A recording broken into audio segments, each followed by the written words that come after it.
English विषयाच्या व्हिडिओमध्ये सर्व विद्यार्थ्यांचं स्वागत आहे. आपण स्कॉलरशिपचा अभ्यास पाहतोय आणि स्कॉलरशिपचा अभ्यासचे जे अनुक्रमणिका आहेत किंवा त्यामध्ये असणारे जे काही घटक आहेत, युनिट्स आहेत, त्याच्याविषयी आपण याआधी चर्चा केलेली आहे. तरी पण मी आपणास आता इथं माहिती देतोय थोडक्यात की आज आपण कोणत्या युनिट बद्दल अभ्यास पाहणार आहोत. तर आपण प्रोज, पॅसेज आणि त्याच्यावरती विचारले जाणारे प्रश्न याच्याबद्दल आपण आधीच्या तासामध्ये पाहिलेला आहे. त्यानंतर दुसरा युनिट आहे स्लोगन्स म्हणजे घोषवाक्य. ह्या घोषवाक्यांचा पण आपण अभ्यास केलेला आहे. त्यानंतर तिसरं युनिट आहे ते SMS लँग्वेजेस. SMS लँग्वेज कशी असते, शॉर्ट लँग्वेज, आणि कसं आपण SMS तयार करू शकतो याच्याबद्दल पण आपण अभ्यास केलेला आहे. आता आपण युनिट 4 पार्ट्स ऑफ स्पीच याचा अभ्यास करणार आहोत. पार्ट ऑफ स्पीच याच्यामध्ये आपण शब्दांच्या जाती हे अभ्यासणार आहोत. पार्ट्स ऑफ स्पीच, शब्दांच्या जाती. आता कोणती भाषा शिकत असताना त्या भाषेमध्ये असणारे जे शब्द आहेत आणि शब्दांचे जे प्रकार आहेत हे समजून घेणं अतिशय महत्वाचं आहे. तर आपल्याला वाक्य तयार करता येतं किंवा वाक्यामध्ये असणारे शब्द ओळखता येतात आणि त्यानुसार आपल्याला वाक्य रचना करणं किंवा पॅसेज लिहिणं किंवा शब्दाचे प्रकार ओळखणं हे अतिशय सोपं जातं. त्यासाठी आज आपण पार्ट्स ऑफ स्पीच, शब्दांच्या जाती अभ्यासणार आहोत. आता इथं शब्दांच्या एकूण 8 जाती आहेत. हे आधी सर्वप्रथम तुम्ही समजून घ्या. कोणकोणत्या आहेत तर नाउन, प्रोनाउन, ऍडजेक्टिव्ह, वर्ब, त्यानंतर ऍडव्हर्ब, प्रिपोजिशन, कंजक्शन आणि इंटरजेक्शन. तर ह्या शब्दांच्या 8 जाती आहेत. Words are divided into different types of classes. They are called parts of speech. The 8 parts of speech are noun. शब्दांचे जे विविध प्रकार आहेत ते 8 भागांमध्ये विभागले जातात. पहिला आहे नाउन म्हणजे नाम. दुसरा आहे प्रोनाउन म्हणजे सर्वनाम. तिसरं ऍडजेक्टिव्ह म्हणजे विशेषण. चौथा आहे वर्ब म्हणजे क्रियापद. पाचवा आहे ऍडव्हर्ब, क्रिया विशेषण. प्रिपोजिशन म्हणजे शब्द योगी अव्यय. कंजक्शन म्हणजे उभयान्वयी अव्यय. आणि आठवं आहे इंटरजेक्शन म्हणजेच केवल प्रयोगी अव्यय. आता आपण शब्दाची जाती त्याचं एक उदाहरण पाहणार आहोत. काय आहे नाउन? नाउन म्हणजे नाम.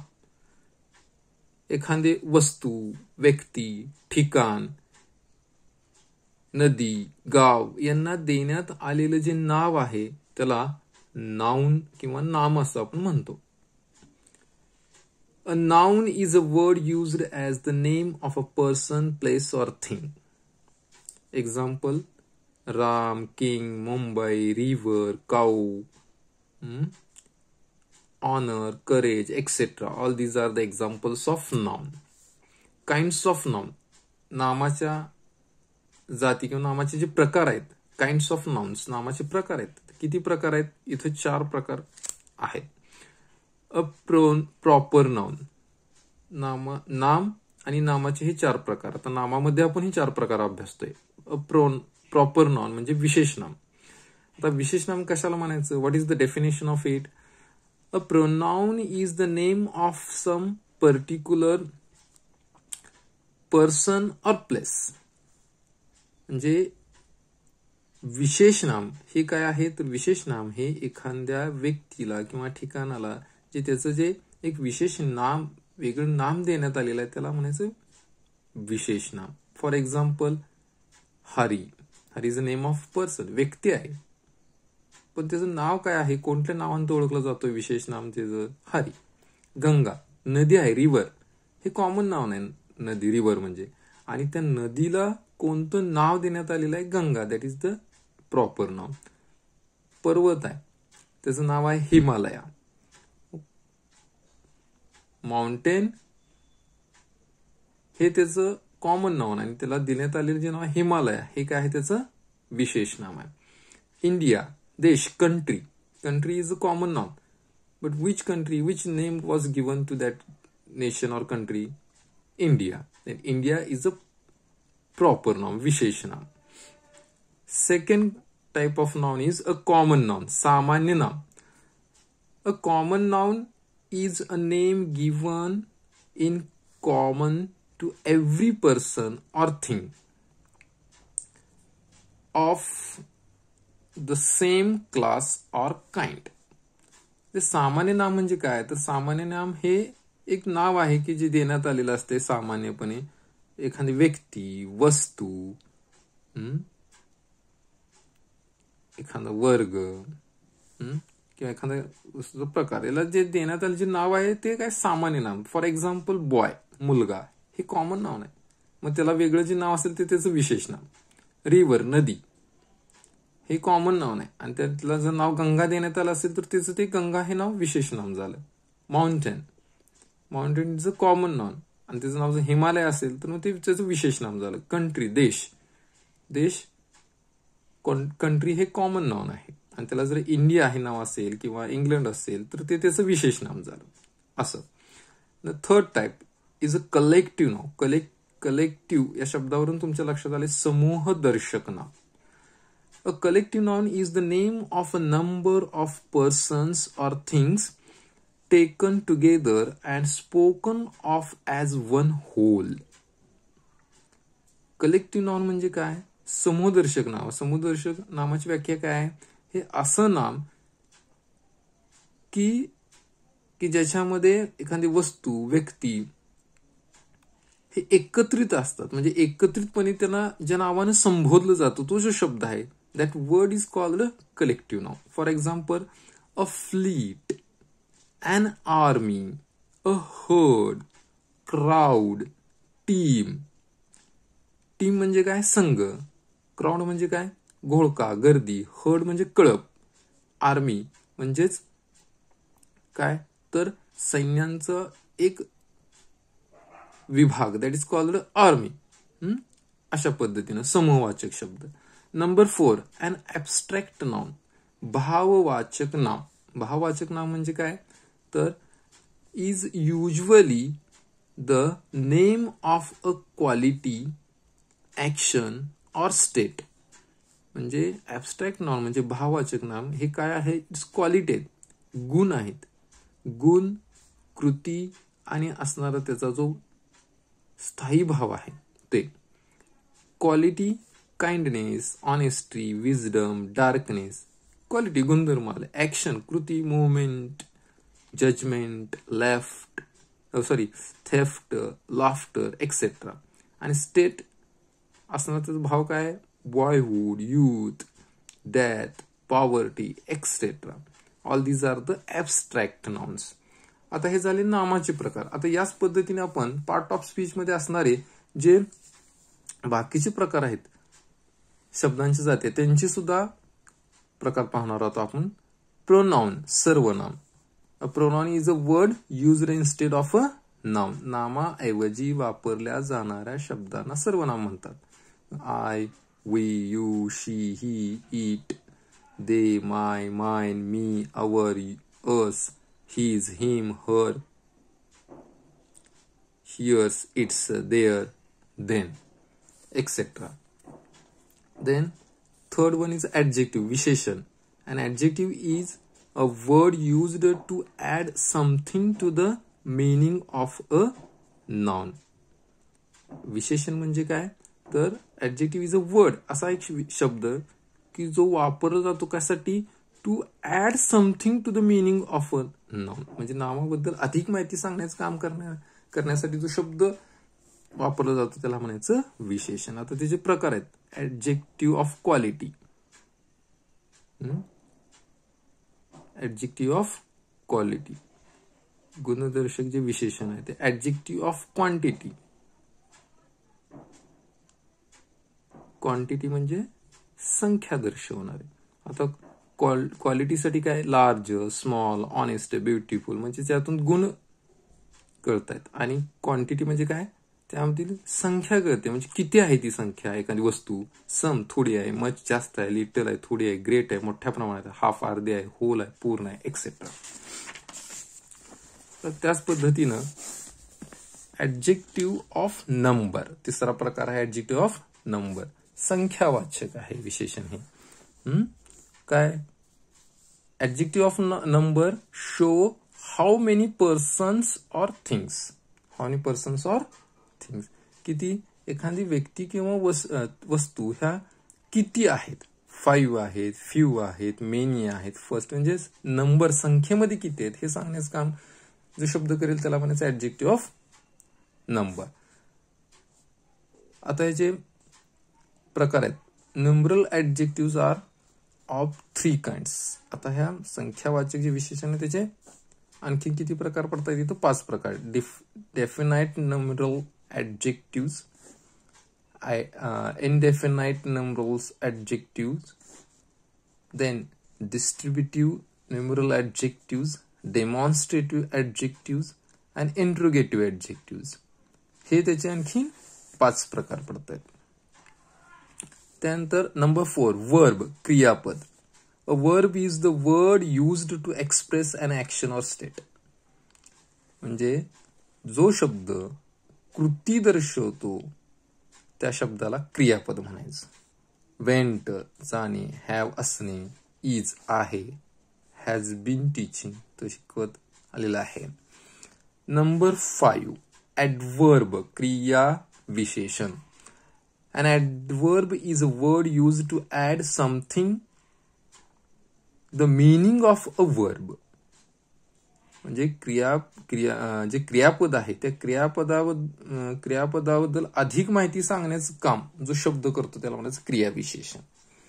आता हे क्रियाविशेषणचे अनेक प्रकार पडतात. परत 6 kinds of adverbs. Adverbs of time, adverbs of frequency, adverbs of place, adverbs of manner, adverbs of quantity आणि ऍडवर्ब्स ऑफ रिझन. हे त्याचे पूर्ण प्रकार आहेत 6. Adverbs of time, now, before, daily. हे एक्झाम्पल वाचले की तुमच्या लक्षात येईल काय नेमकं टाइम म्हणजे काय.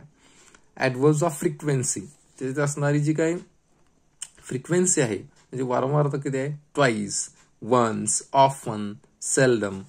ऍडवर्ब्स ऑफ प्लेस, ठिकाण, where, everywhere, here, there, etcetera.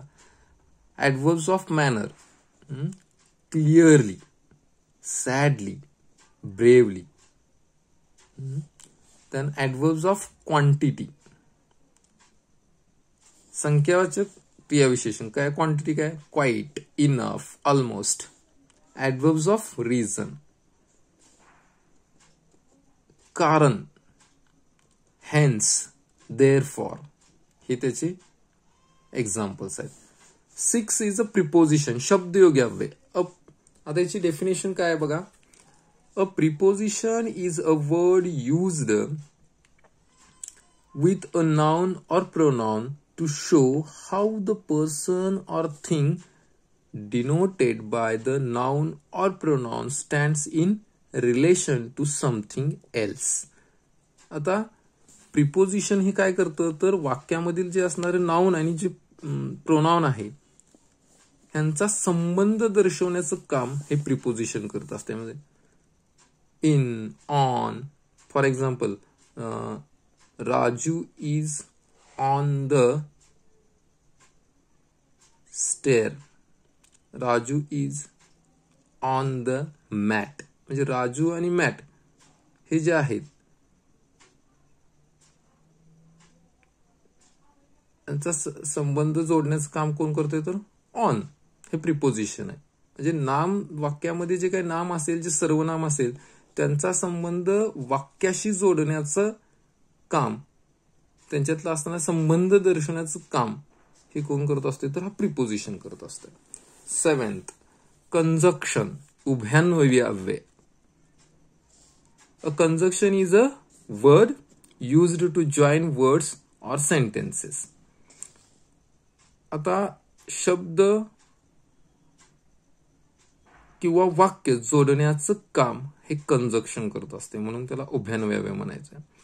आता उदाहरण कोणकोणते आहेत? And, or, but, because, still, that, though, either, or, neither, nor, not only, but also, etcetera. ही त्याची उदाहरणं आहेत. 8th वन, 8वा प्रकार आहे पार्ट ऑफ स्पीचचा इंटरजेक्शन केवल प्रयोगी अव्यय. And interjection is a word which expresses some sudden feelings. म्हणजे अचानक भावना व्यक्त करण्यासाठी जो शब्द आपण वापरतो त्याला म्हणायचं इंटरजेक्शन. किंवा भावनेच्या भरात ज्या आपल्या तोंडून जे शब्द बाहेर पडतात त्या शब्दांना म्हणायचं इंट्रोजेक्शन. कोणकोणते? For example, alas she is dead. अरे रे, ती मरण पावलेली आहे. Hush, don't make a noise. आवाज करू नका. Then hurrah, we have won. आम्ही जिंकलेलो आहोत. Hurray. Hello, what are you doing here. तुम्ही काय करत आहात इथे. तर या पद्धतीनं पार्ट ऑफ स्पीच हा भाग जो आहे हा आपल्याला परीक्षेमध्ये विचारला जातो आणि त्याच्यावर आधारित हे क्वेश्चन्स आपल्याला इथं विचारले जातात. फॉर एक्झाम्पल बघा, इथं क्वेश्चन कसा विचारलेला आहे.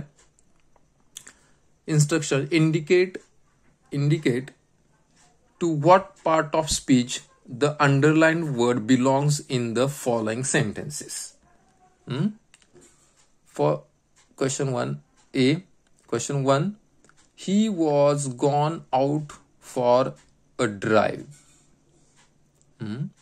आता अंडरलाईन केलेला जो वर्ड आहे तो काय आहे तो आयडेंटिफाय करायचा. इथं वर्ब आहे, क्रियापद आहे, ऍडजेक्टिव्ह विशेषण आहे, नाउन नाम आहे, ऍडव्हर्ब क्रियाविशेषण. काय याच्यामध्ये?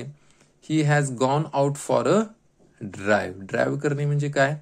तर गाडी चालवणे. तर याच्यापैकी कोणतं पर्याय योग्य आहे हे तुम्ही आयडेंटिफाय करायचं आहे. That is called part of speech question. आता याला या अशा प्रकारच्या प्रश्नांनाच आपण पार्ट ऑफ स्पीचवर विचारले जाणारे प्रश्न असं आपण म्हणू शकतो. तर हे त्याचं एक्झाम्पल आहे आणि या पद्धतीनं तुम्ही हे प्रश्न असे सोडवायचे असतात. आता इथं या पुस्तकामध्ये एकूण 25 प्रश्न या पार्ट ऑफ स्पीचवर देण्यात आलेले आहेत. तर आता इथं हे काय आहे याचं उत्तर? He has gone out for a drive. आता इथं क्रिया ही हे काय आहे? सर्वनाम आहे. हॅज हे सहाय्यकारी क्रियापद आहे. गॉन हे क्रियापद आहे. Out for a drive, out for a drive. Drive म्हणजे इथं हे नामाच्या स्वरूपात आहे. ड्राईव्ह करणे म्हणजे गाडी चालवणे, परंतु इथं हे क्रियापद नसून हे नामाच्या स्वरूपात आलेलं आहे, नाउन म्हणून आलेलं आहे. म्हणून याचं उदाहरण, ह्याचं जे उत्तर आहे ते नाउन असेल. तर अशा पद्धतीनं तुम्ही जेव्हा पार्ट ऑफ स्पीच समजून घ्याल त्यावेळी तुम्हाला ती कोणता शब्द कोणत्या अर्थानं वापरलेला आहे हे तुमच्या लक्षात येईल. I hope you understood this part of speech activity for the 8th standard scholarship. इयत्ता 8वी साठी असणाऱ्या स्कॉलरशिपच्या परीक्षेसाठी असणार हा पार्ट ऑफ स्पीचचा हा व्हिडिओ तुम्हाला उपयोगी ठरेल अशी माझी आशा आहे. Thank you very much.